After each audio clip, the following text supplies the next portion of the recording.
পঞ্চায়ত নিৰ্বাচন বিহুৰ আগতে প্ৰচাৰ মনোনয়ন আৰম্ভ হৈছিলে চাওঁতে চাওঁতে আজি প্ৰচাৰ অভিযানৰ সামৰণি পৰিব আৰু অহা পৰহি 7 তাৰিখে আমাৰ ৰাইজে পঞ্চায়ত নিৰ্বাচনত ভোট দিব শ্ৰদ্ধাৰ ৰাইজ নিত্যানন্দ বা আমাৰ বজালী পাঠশালা এই অঞ্চলৰ ৰাইজে সদায় বিজেপি দলক সমৰ্থন কৰি আহিছে আৰু মই নিশ্চিত যে ইয়াত আমাৰ আটাইকেইগৰাকী প্ৰাৰ্থী বিজয়ী হ'বনে নাই মই আপোনালোকক কেইটামান কথা ক'ব আহিছো এই বছৰটো অসমৰ বাবে ৰাজনৈতিকভাৱে অতি গুৰুত্বপূৰ্ণ বহাগত আমি বিধানসভা নিৰ্বাচনত ভোট দিম আৰু এই বছৰৰ শেষৰ ফালে চ'ত মাহত আমি পঞ্চায়ত নিৰ্বাচনত বহাগত ভোট দিম চ'তত আমি বিধানসভা নিৰ্বাচনত ভোট দিম তাৰমানে এই বছৰটোত আমি দুবাৰ ভোট দিব লাগিব আৰু পঞ্চায়ত আৰু বিধানসভাত দুইটাতে আমি বিচৰা চৰকাৰ এখন আমি আকৌ এবাৰ শাসনলৈ লৈ আহিব লাগিব শ্ৰদ্ধাৰ ৰাইজ 2014 চনত নৰেন্দ্ৰ মোদী ভাৰতৰ প্ৰধানমন্ত্ৰী হয় 16 চনত আমাৰ অসমত বিজেপি চৰকাৰ গঠন হয় প্ৰথম 5 বছৰত আমি সুন্দৰভাৱে কাম আৰম্ভ কৰিছিলোঁ যোৱা 5 বছৰত 16 চনৰ পৰা 21ত দুটা ডাঙৰ ঘটনা বা পৰিঘটনা সংঘটিত হয় যাৰ ফলত আমি যিমান দুৰন্ত গতিত আগুৱাই যাব খুজিছিলোঁ তাত আমাৰ জটি পৰিলে প্ৰথমতে নাগৰিকত্ব সংশোধন আইন এটা মিছা আৰু ভুৱা প্ৰচাৰ চলাই যে অসমত লাখ লাখ বিদেশী নতুনকৈ আহিব নাগৰিকত্ব পাব 5 জন লোকো শহীদ হল কোনো মানুহো নাহিলে বাংলাদেশৰ পৰা কিন্তু এটা বছৰ 2018 চনটো আমাৰ এক প্ৰকাৰ আমি কাম কৰিব নোৱাৰা হলো আজি ইয়াত আন্দোলন কালি তত আন্দোলন কালি তত কলা পতাকা 19 আৰু 20ত কোভিড আহিলে আজি অক্সিজেন পৰখি ভ্যাকচিন পৰখি হস্পিটাল 3 বছৰ আমি ভবামতে কাম কৰিব নোৱাৰিলো কিন্তু কোভিডৰ সময়ত আমি ৰাইজৰ লগত যেনেকে থিয় দিলো অক্সিজেনৰ পৰা ভ্যাকচিনলৈকে অসমতে আটাইতকৈ কম মানুহৰ কোভিডৰ সময়ত মৃত্যু হল 2021 চন আহিলে আপোনালোকৰ আশীৰ্বাদত চৰকাৰ গঠন হল মই মুখ্যমন্ত্ৰী দায়িত্ব ললো ৰঞ্জিত দাস প্ৰশান্ত ফুকন মন্ত্ৰীসভাৰ সদস্য হল 1979 চনত মই ক্লাছ 5-6ত পঢ়িছিলো 79 চনৰ পৰা 2020 চনলৈ 40 বছৰ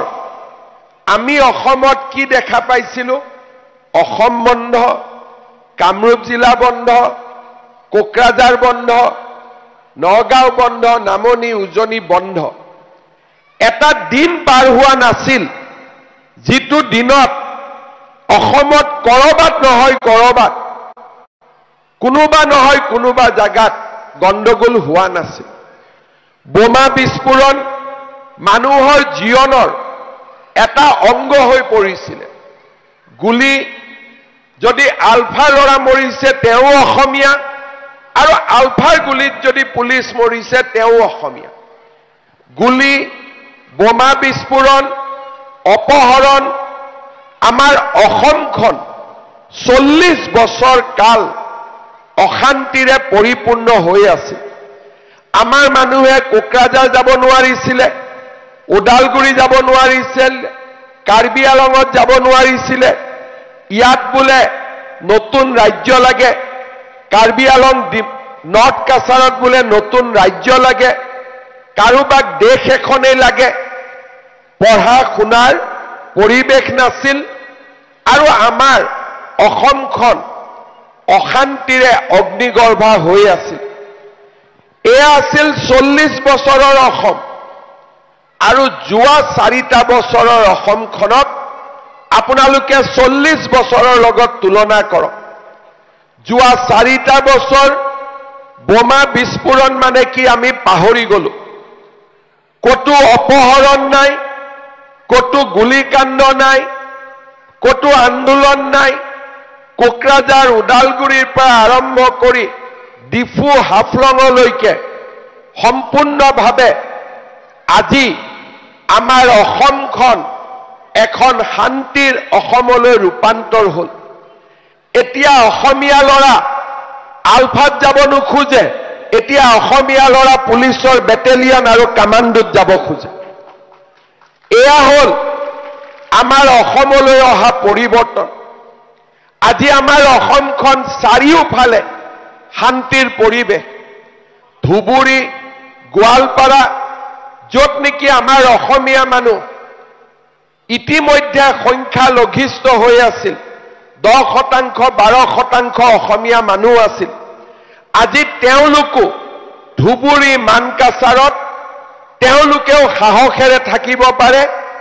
নিৰাপদ অনুভৱ কৰে। আজি আমাৰ ৰাজ্যখনত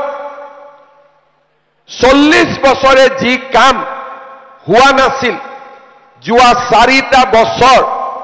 আমাৰ অসমখন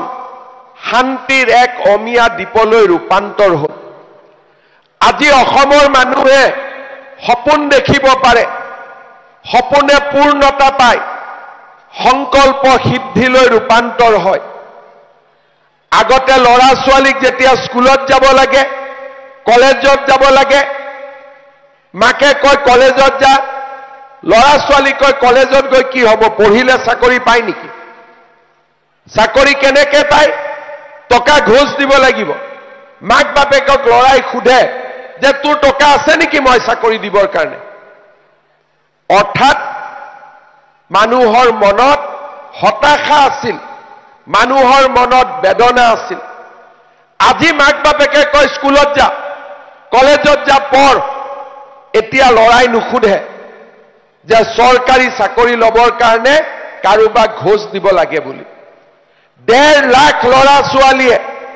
যোৱা 4 বছৰত চাকৰি পালে, তামোল পাণ এখনো কাকো কোনেও খুৱাবলগীয়া হোৱা নাই। আজি আমাৰ অসমখনলৈ শিক্ষাৰ পৰিৱেশ উভতি আহিছে, সংস্কৃতিৰ পৰিৱেশ উভতি আহিছে। অসমৰ বিহুৱে আন্তৰ্জাতিক মঞ্চলৈ গ'ল, ঝুমুৰ নৃত্য জনপ্ৰিয় হ'ল, অসমীয়া ভাষা ধ্ৰুপদী ভাষালৈ ৰূপান্তৰ হ'ল, চৰাইদেউ মৈদাম বিশ্ব ঐতিহ্য ক্ষেত্ৰলৈ ৰূপান্তৰ হ'ল, লাচিত বৰফুকনৰ শৌৰ্য বীৰ্য সমগ্ৰ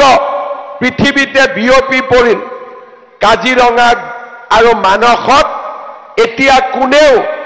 গড় হত্যা কৰিবলৈ সাহস নকৰে। আমাৰ ৰাজ্যত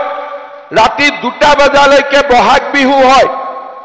কোনো মাক বাপেকে মনত চিন্তা নকৰে যে ৰাতি দেৰিকৈ ল'ৰা ছোৱালী ঘৰত আহিব, কৰবাত বোমা বিস্ফোৰণ হ'ব পাৰে, কৰবাত কিডনেপিং হ'ব পাৰে। সেই চিন্তাবোৰ মানুহৰ মনৰ পৰা নোহোৱা হ'ল। এতিয়া আন্দোলন নহয়, এতিয়া নতুন আন্দোলন হয়। দুগ্ধ আন্দোলন, কৃষি আন্দোলন, শিক্ষাৰ আন্দোলন,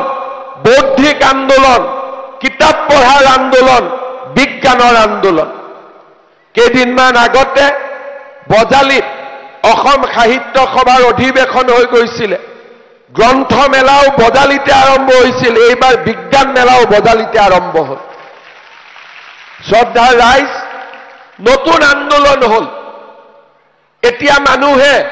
অসম বন্ধ দিব লাজ পায়, আন্দোলন কৰিব লাজ পায়। এতিয়া আন্দোলন কৰাটো গৌৰৱৰ বিষয় নহয়। সময়ৰ পৰিৱৰ্তন হ'ল এডভান্টেজ আসাম 5 লাখ কোটি টকা অসমলৈ বিনিয়োগ মানুহে চিন্তাও কৰিব পৰা নাছিল যে কেতিয়াবা ৰিলায়েন্স টাটা অসমত আহি উদ্যোগ স্থাপন কৰিব অসমৰ ল'ৰা ছোৱালী এতিয়া দিল্লীলৈ যাব ৰিক্সা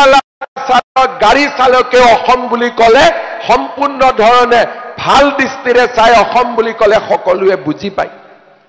পৰিৱেশৰ পৰিৱৰ্তন হ'ল আমাৰ সত্ৰ সংস্কৃতি মন্দিৰ নামঘৰে নতুন জীৱন পালে যোৱা ফেব্ৰুৱাৰী মাহত আমি 25,000 নামঘৰক 3 লাখকৈ অৱদান আগবঢ়াইছো আজি আমাৰ পাটবাউসীৰ পৰা বৰপেটালৈকে বটদ্ৰৱাৰ পৰা মাধৱদেৱৰ জন্মভূমিলৈকে আজি আমাৰ ৰাজ্যখনত সনাতন সংস্কৃতিৰ আৰাধনাই এক নতুন ৰূপ পাবলৈ সক্ষম হৈছে আজি আমাৰ ৰাজ্যখনত চাৰিওফালে উন্নয়নৰ পৰিৱেশ কৰবাত যদি 200 মহিলা একেলগ হৈছে আন্দোলন কৰিবৰ কাৰণে নহয় গোটৰ মিটিং কৰিবৰ কাৰণেহে একলগ হয় আজিকালি হয়নে নহয় মই ঠিক কৈছো নে নাই এইখিনি কাম যোৱা 4টা বছৰত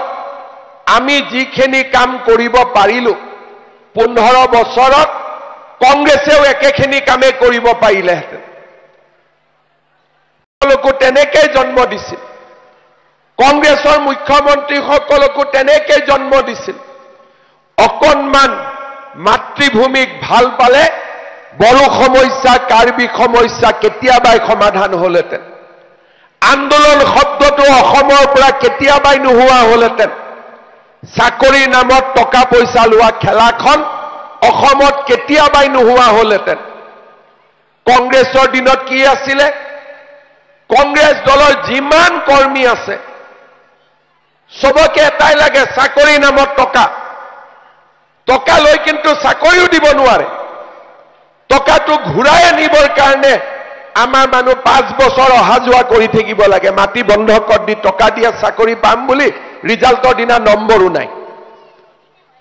কবা নাই মন্ত্ৰীয়ে লৈ টকা খাই দিলে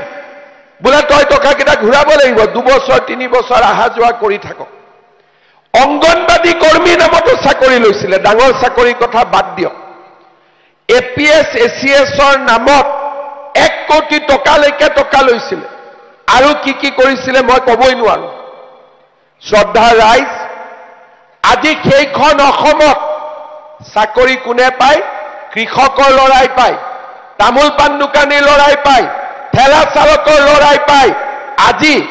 আমাৰ এইখন অসমত শ্ৰমিক নিম্ন মধ্যবিত্ত আৰু দুখীয়া দৰিদ্ৰ ল'ৰা ছোৱালীয়ে চাকৰি পায় কাকো তামোল এখনো খুওৱাৰ প্ৰয়োজন নহয় আমি এখন নতুন অসম নিৰ্মাণৰ কামত আগবাঢ়িছো আমাৰ অসমৰ ল'ৰা ছোৱালী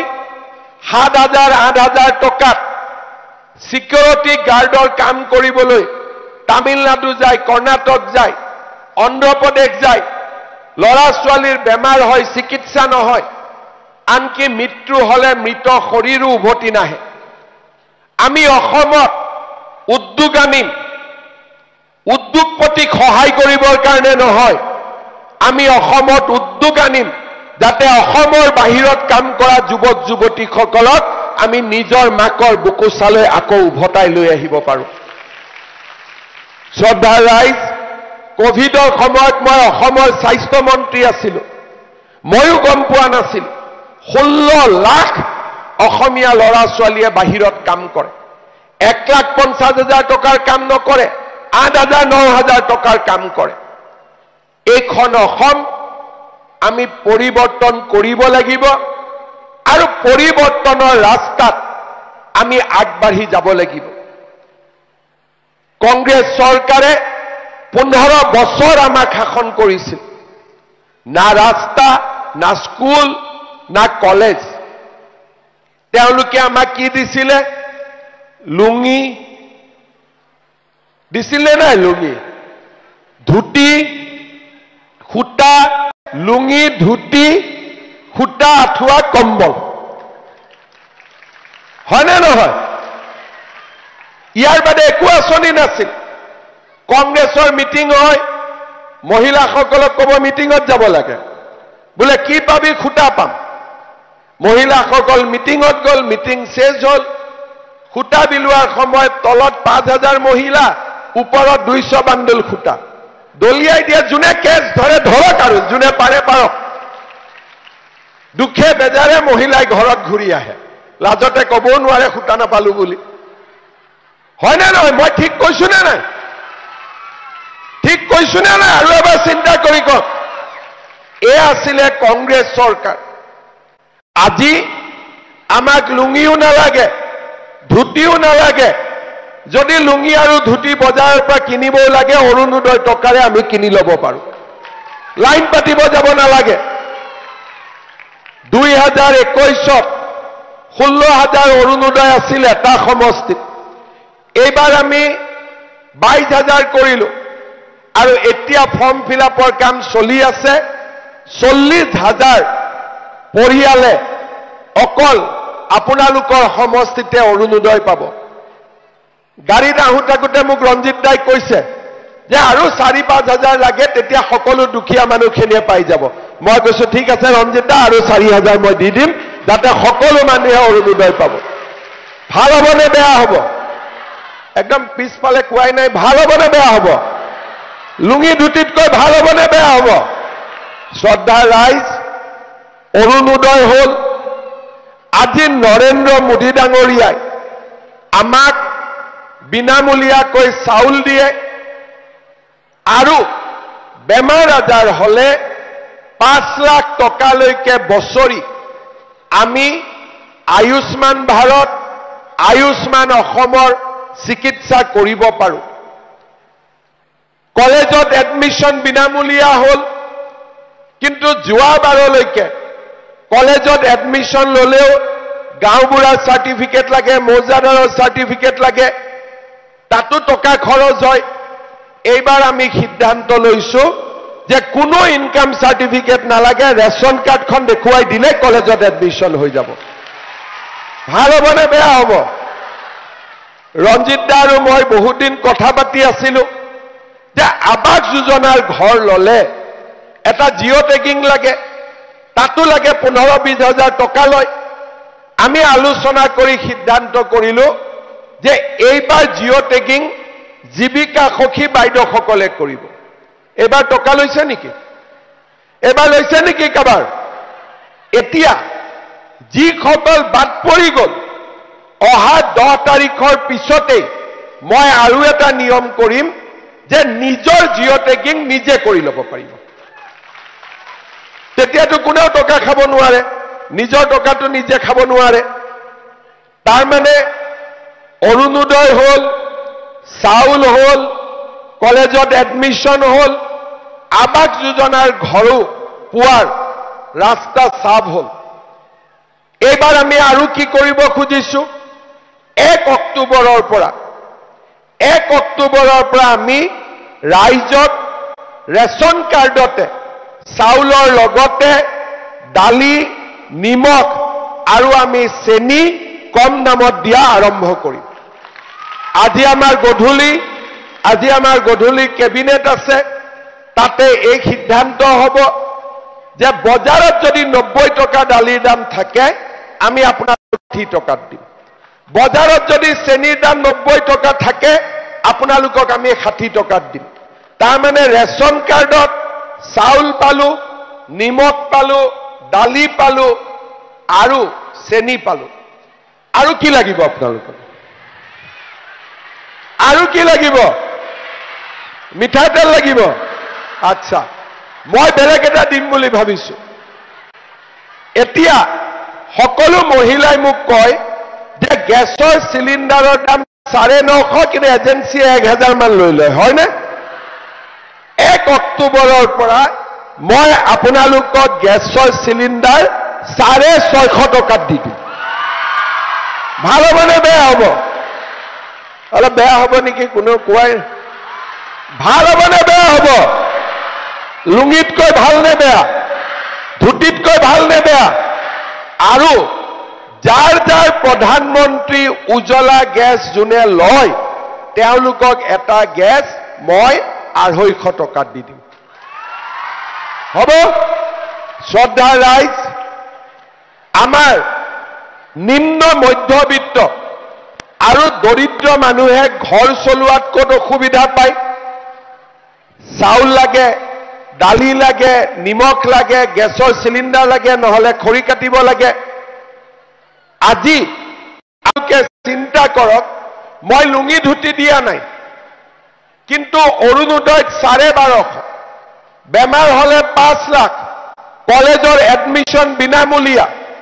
বিনামূলীয়াকৈ চাউল আৰু আপোনালোকৰ ছোৱালী কলেজত পঢ়িলে তাৰ দায়িত্ব নিযুত মইনা মূৰৰ ওপৰত আছে তাৰ পিছত এতিয়া গেছ কম দামত আহিব 1 এপ্ৰিলৰ পৰা ইলেক্ট্ৰিচিটিৰ দাম 1 টকা কমিছে এবাৰ বিলত আপোনালোকে দেখা পাব অক্টোবৰ নৱেম্বৰত ইলেক্ট্ৰিচিটিৰ দাম আৰু মই কমাই দিম তাৰ মানে দুখীয়া আৰু মধ্যবিত্ত যদি মানুহখিনিয়ে চিন্তা কৰে ধৰক মই দেউতাক মাক মোৰ দুজনী ছোৱালী এটা ল'ৰা বা এজনী ছোৱালী এটা ল'ৰা আজি মই কি পাম 1250 টকা অৰুণোদয় পালো দালি নিমখ চেনি আমি ঘৰলৈ পালো গেছৰ দাম 350 টকা কম হল কলেজত দুইটা ল'ৰাক এডমিশন দিব লাগে সেমিষ্টাৰে প্ৰতি এডমিশন 20,000 টকা কমি গল আৰু ছোৱালীজনীয়ে কলেজত পঢ়িলে 1,000ৰ পৰা 2,500 টকালৈকে চৰকাৰে দিয়াৰ সিদ্ধান্ত তাৰ মানে যাৰ ঘৰত ল'ৰা ছোৱালী পঢ়িব কলেজত আছে তেওঁলোকে মাহত 2ৰ পৰা 2,500 টকা চৰকাৰৰ পৰা পায় আৰু যাৰ ল'ৰা ছোৱালী কলেজত যোৱা নাই তেওঁলোকেও 1,800-1,900 টকা চৰকাৰৰ পৰা আজি পাই থাকে কংগ্ৰেছেতো একো দিব পৰা নাছিল লগত নীলমণি সেনডেকাই কৈ দিলে যে 3.5 টকাতে বোলে সব খাই দিব পাৰি মনত আছিল নে নাই শ্ৰদ্ধা ৰাইজ কংগ্ৰেছে আমাৰ মানুহখিনিক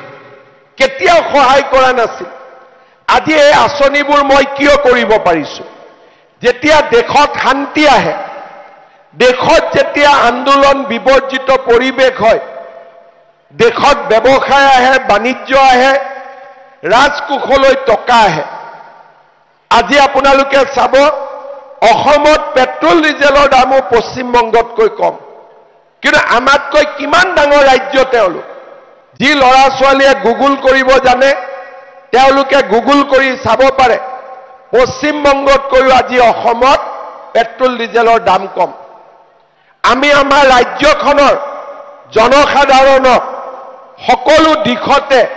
সহায় কৰিবলৈ চেষ্টা কৰিছো ক্লাছ 9ত সাইকেল আমাৰ বজালিতে গাখীৰ উৎপাদন হয় কিন্তু গাখীৰ কিনিবতো টকা লাগিব বহুত ঘৰত গাখীৰ থাকে ল'ৰা ছোৱালীয়ে গাখীৰ নাখায় আৰু বহুত মাকে ল'ৰা ছোৱালী গাখীৰ খুৱাব খোজে ঘৰত গাখীৰ নাই মেট্ৰিক দিব এইবাৰ মই চিন্তা কৰিছো যে মেট্ৰিক ক্যান্ডিডেট বিলাকক মাকে যাতে গাখীৰ এগিলাস যতেও খুৱাব পাৰে প্ৰত্যেক মেট্ৰিকৰ ক্যান্ডিডেটক আমি 300 টকাকৈ প্ৰত্যেক মাহত দি থাকিম যেতিয়ালৈকে মেট্ৰিক নহয় আজি কোন চৰকাৰে এই কথাবোৰ চিন্তা কৰিছিল 1.5 লাখ চাকৰি মই যদি 1 লাখ টকাকৈ ললোহেঁতেন মোৰ ঘৰত 1500 কোটি টকা আহিলহেঁতেন বিনা পইচাত চাকৰিৰ পৰা আৰম্ভ কৰি ৰাস্তা ঘাট স্কুল কলেজ অসমীয়া মাধ্যমৰ বিদ্যালয়বিলাকক 8 কোটিকৈ টকা আজি আমি আঁচনি আৰম্ভ কৰিছো মডেল অংগনবাদী কেন্দ্ৰ কংগ্ৰেছৰ অংগনবাদী কেন্দ্ৰত পাৰ চৰাই নুসুমাইছিলে আজি আমাৰ অংগনবাদী কেন্দ্ৰ ডাঙৰ ডাঙৰ অংগনবাদী কেন্দ্ৰ এতিয়া ইহঁতে নাচিছে অহাবাৰ দিল্লীটো লৈ যাম নচা ছোৱালীখিনিক নাচিবৰ কাৰণে শ্ৰদ্ধা ৰাইজ আমি এনেকৈ আজি আমাৰ অসমখনক আগুৱাই লৈ গৈছো বহুত মানুহে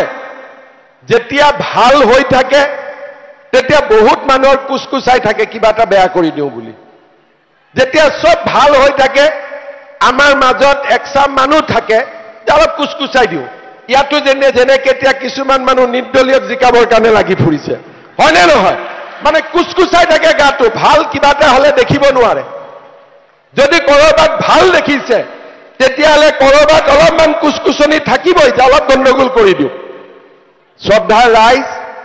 আপোনালোকে এবাৰ চিন্তা কৰিব এটা বস্তা আলুত যদি এটাও পচা আলু সোমাই গোটেই বস্তাটোৱে শেষ কৰি দিব নে নিদিব আমাৰো দুই এজন মানুহে লুকাই লুকাই নিৰ্দলীয়ৰ কথা কয়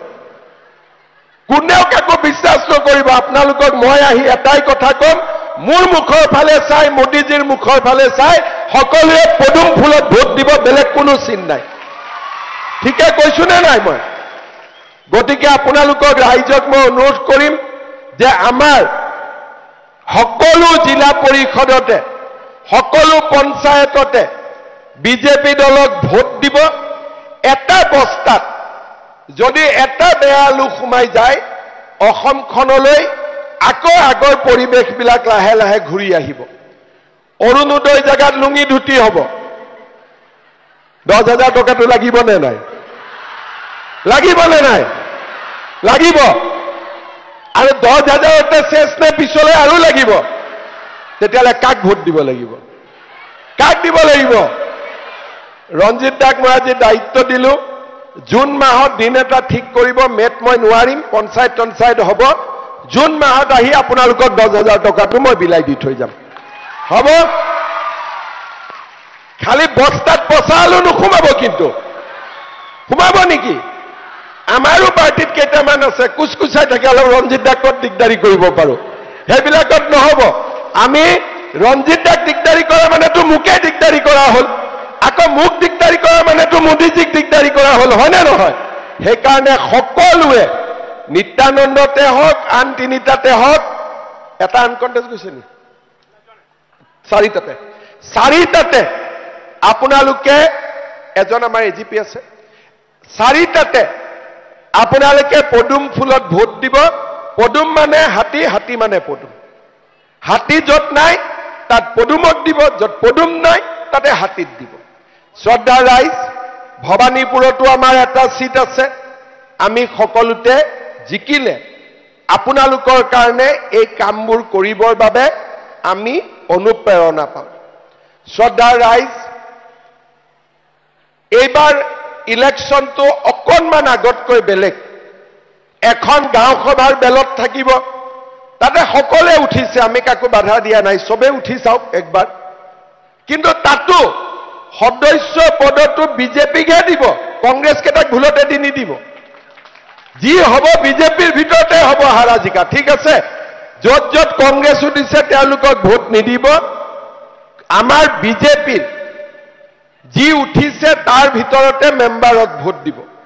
আঞ্চলিক সদস্য আৰু জিলা পৰিষদ এই দুইটাতে আপোনালোকে পদুম ফুল আৰু য'ত পদুম নাই তাত অসম গণ পৰিষদত হাতীৰ ছবি সবে বুজি পালে কিবা নিৰ্দলীয় থাকিব নেকি আৰু সঁচা কথা কওক থাকিব নেকি আৰু আজিৰ পৰা একদম যাতে নাথাকে হা আৰু যিদিনাখন জুনত মই মহিলাসকলক টকাটো বিলাব আহিম সিদিনাখন কিন্তু খানা টানা খুৱাইহে পঠাব লাগিব হ'বনে নাই ৰঞ্জিত দা 40,000 মহিলা আহিব আপুনিতো খুৱাব নোৱাৰিব ইমানক সকলোৱে হয় ময়ে খাই যাম দে যি হ'ব শ্ৰদ্ধাৰ ৰাইজ আমাৰ এই বজালী জিলাত 4 নম্বৰ মধ্য বজালীৰ পৰা ৰঞ্জিত খালৈ আছেনে নাই আহক কেণ্ডিডেটখিনি আগত আহক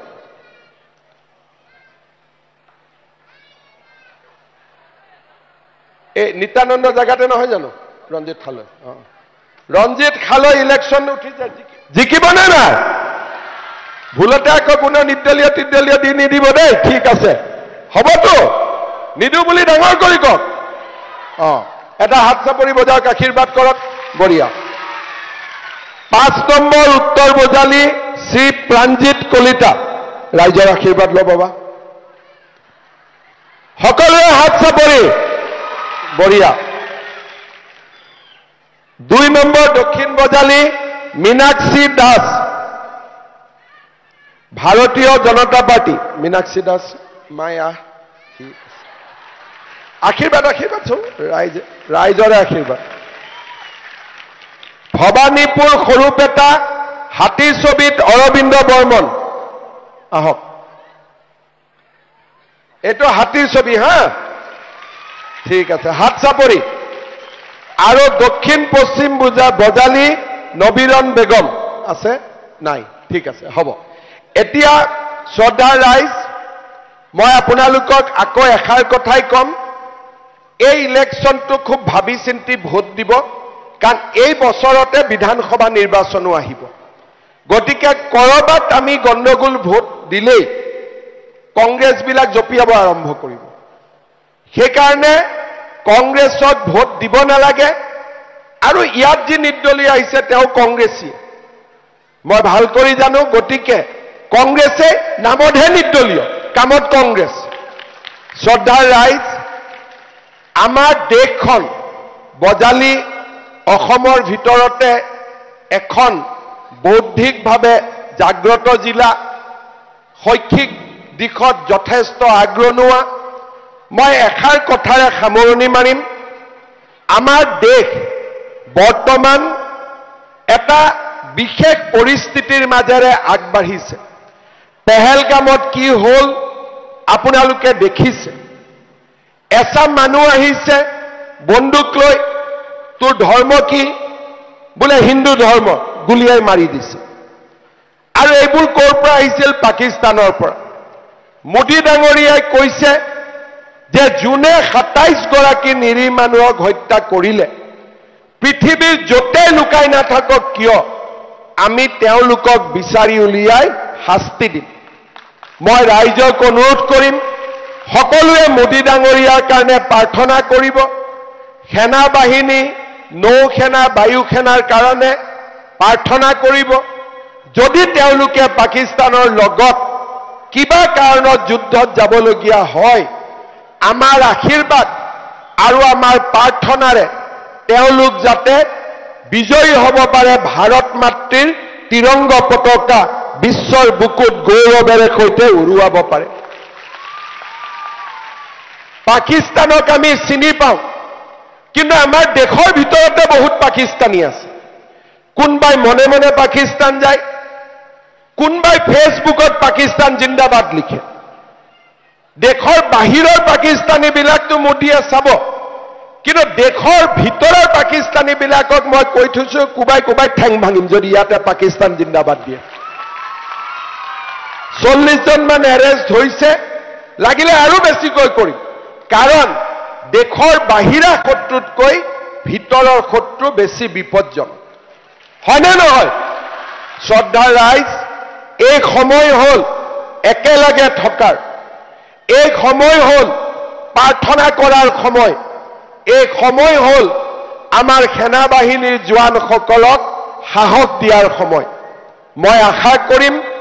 পঞ্চায়ত ইলেকশ্যন 7 তাৰিখে পাৰ হৈ যাব, কিন্তু দেশৰ সন্মুখত অহা দিনকেইটাত প্ৰত্যাহ্বানো থাকিব। এটা বিশেষ পৰিস্থিতিৰ মাজেৰে দেশখন আগবাঢ়িব। আপোনালোকে মোদী ডাঙৰীয়াৰ হৈ প্ৰাৰ্থনা কৰিব, সেনা বাহিনীৰ হৈ প্ৰাৰ্থনা কৰিব, আমাৰ যাতে ভাৰতীয় সেনা বাহিনীয়ে বিজয়ৰ তিলক পিন্ধি পুনৰ আমাৰ মাজলৈ উভতি আহিব পাৰে। আপোনাৰ